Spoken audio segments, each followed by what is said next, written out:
YouTube, what is up? It is Nisi here, and I got that 100 games to Diamond Wukong guide, baby. Yeah. You guys really wanted to see Wukong, and I was like, this one will probably be pretty easy, because Wukong's a beast. And the shit was easy. Do you know the monkey's lore, dude? Do you know Wukong's lore? It actually goes back quite a few years. What you doing? Tell me what the monkey's...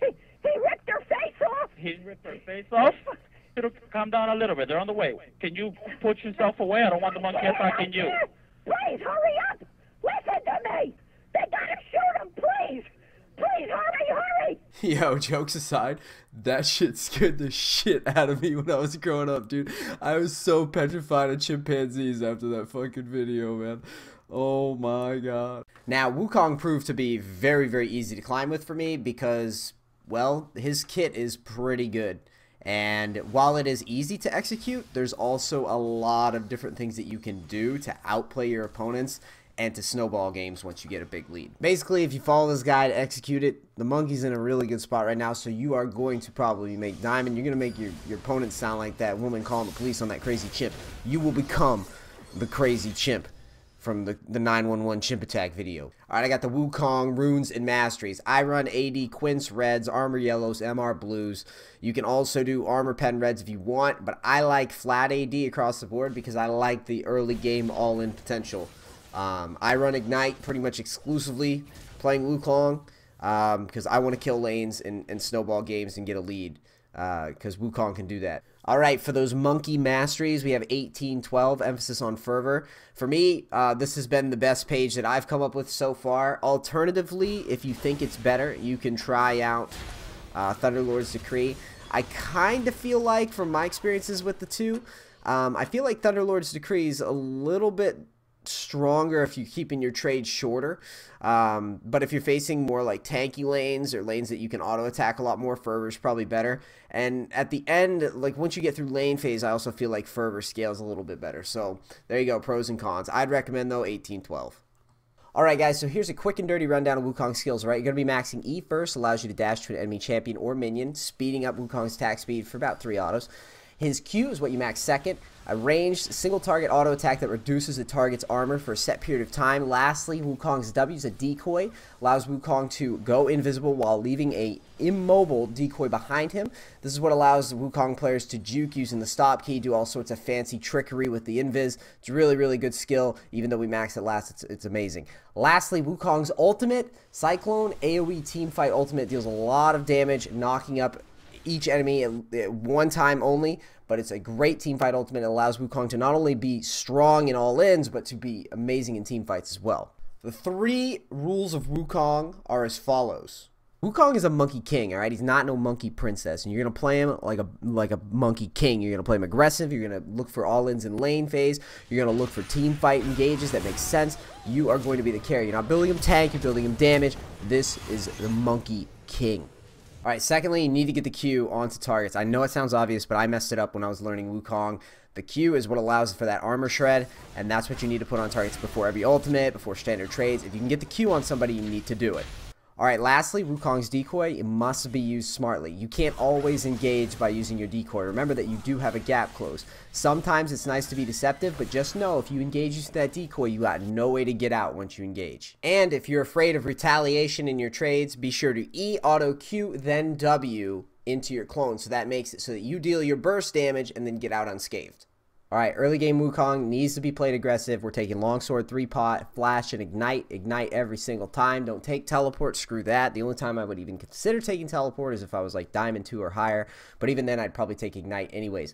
Players make mistakes way too often, and you need to be able to punish that. You can also invade the enemy's jungle early if your top laner doesn't give you an all-in, and that's one way that you can pick off an early first blood too. So you need to play Wukong aggressively. When you get into lane, you're looking to all in as soon as possible. You're going to be pushing your lane, poking with E, couple autos, poke with E, a couple autos. Once you near that 7th minion, you should be looking to E, auto, Q, ignite. That's the all-in that you're looking for. Obviously not perfect in this clip, but you get the idea. Now, before I go into the mid-game items, I want to make a quick side note. If I get an early game first blood, or if I'm running my lane over, Sometimes you'll see me buy a Dorn's Blade. Sometimes you'll even see me buy a Dorn's Blade and a Corrupting Pot if I really want to punish my lane opponent. The reason why I do this is because once you get a lead as Wukong, you're a point-and-click champ with a very reliable all-in, and I like trying to not only win the 1v1s, but when the jungler comes to fight me, I like being able to 2v1 as well. Something to think about.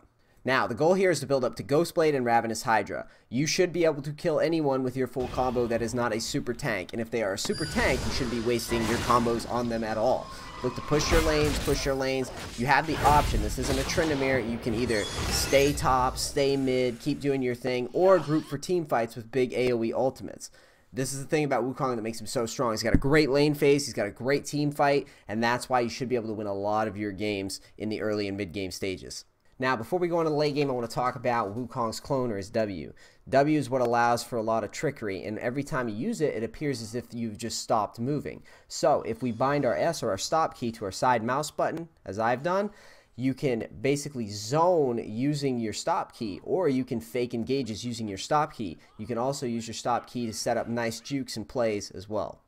Now, like I said in the beginning of this video, Wukong is the total package. If you get to late game, you have these items, you're going to be very strong as a 1v1 duelist, or a great team fighter if you hit those big AoE ultimates. What you need to be aware of, though, in all late game scenarios, if you burn your clone, you can't get out.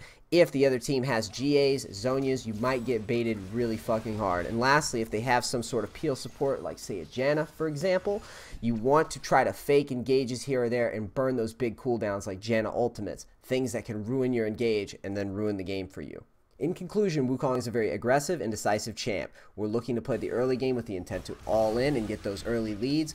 In the mid game, we're looking to either team fight right away and avoid big tanks, or to punish weak laners, squishy laners that we can keep diving over and over again. And by late game, we are looking to engage those big game-winning ultimates that put team fights away and give us the W. Alright, one more thing that I want to say about decisiveness. This kind of applies to all champs, but very importantly to Wukong.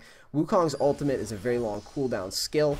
Wukong relies on mega cooldowns to make big all-ins. So don't just force big trades without your ultimate. Don't just force big trades without considering if you should wait for your ignite. These are considerations that you'll have to make in order to increase the effectiveness of your all-ins. Now, I have a couple of frequently asked questions that I would like to take the time out to answer. Hey man, listen, I got a question. I can't beat Renekton, I can't beat Darius, I can't beat Riven, so why the monkeys suck, man? Why the monkeys suck? It's true, those lanes are kind of difficult. The key, though, is to kind of feel out your lane opponent, not sexually. Be aggressive as you normally would. Be confident. If you're unable to seem to win trades, just play back and wait for a smart all-in with jungler gank, or maybe with your ultimate. Just don't take poke. Chill out. The opportunities will come. Wukong does scale very well, even versus some of the bully lanes. Why don't you play Wukong in the jungle? He's a monkey. Therefore, he belongs in the jungle with the other creatures. Jungle Wukong is fine, and it's played at high elo. However, it's not a very aggressive pick, like a Lee Sin or a Nidalee or a Rek'Sai. And the other thing is, in a solo lane, Wukong gets the extra gold, as well as has the kill potential with Flash Ignite on his laners. That's the only reason that I don't do it. Personal preference. I think Wukong's better played as an aggressive, all-in type of champ.